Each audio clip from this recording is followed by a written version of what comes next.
The Story of Walter by Audrey Cefaly.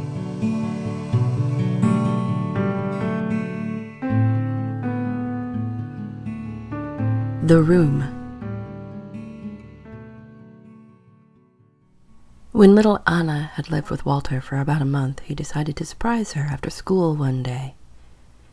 He watched her board the school bus, and then he got busy moving her things into the master bedroom. He transferred his things into the spare room down the hall. It was right to give her this space, he thought. With the enormous windows and the private bath, he wanted her to feel at home here. He wanted her to feel special. And he didn't mind the small room anyway. It was easier to think in there. He carefully arranged her stuffed animals along the hope chest and hung her clothes in the enormous walk-in closet. This made him happy.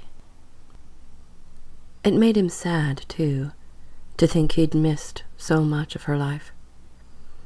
He remembered mountains and mountains of tiny white things in the days before Anna's arrival. Diapers and onesies, paper-thin nightgowns, and marshmallow rows of cotton socks. Her clothes now, he thought, now that she was old enough to have some opinions on the matter, seemed like an act of defiance. He carefully matched each garment with the appropriate hanger. Boldly patterned sundresses, a purple trench coat, zebra-printed leggings, red overalls, green velvet pants, and a bright yellow slicker. With every item being its own unique size and length, he could find no logical way of sorting them, a discovery that vexed him to no end. And so he decided to go with the only rational solution. He arranged them by hue. This seemed right. And for a moment her things were hanging up right beside his own, which, curatorially speaking, ran the entire spectrum, a staggeringly comprehensive and formidably inert study of the color brown. The juxtaposition of his clothes against hers summed up his entire world, he thought, most notably as it pertained to women. His standing objective, after all, was, of course, to attain the slightest thread count known to man in the most highly forgettable tint. The combined strength of such an assemblage, at least in nearly all of his preliminary tests, rendered him utterly invisible to most women, asshole children, and door-to-door canvassers. When Anna arrived home, he showed her to her new room. "You did this?" Walter replied with a smile. She looked all around and then up at her father. "Leave my stuff alone!" She slammed the door in his face.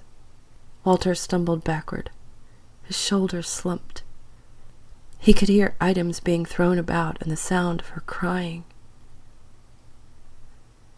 There was nothing, he decided, nothing he could do to win with her. He walked to the kitchen and filled a mason jar with whiskey.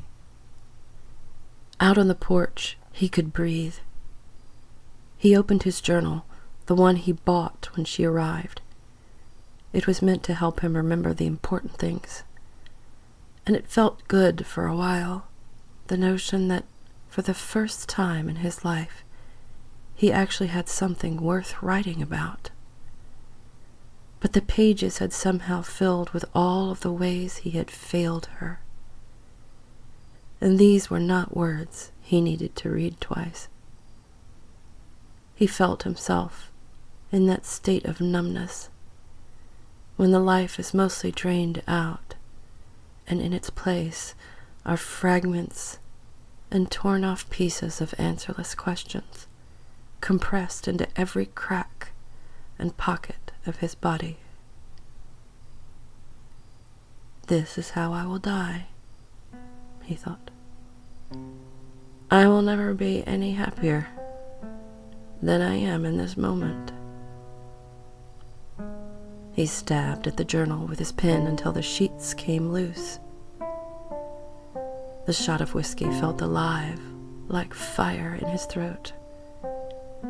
He took the pages over to the grill, put a torch to them, and sent them off into the night.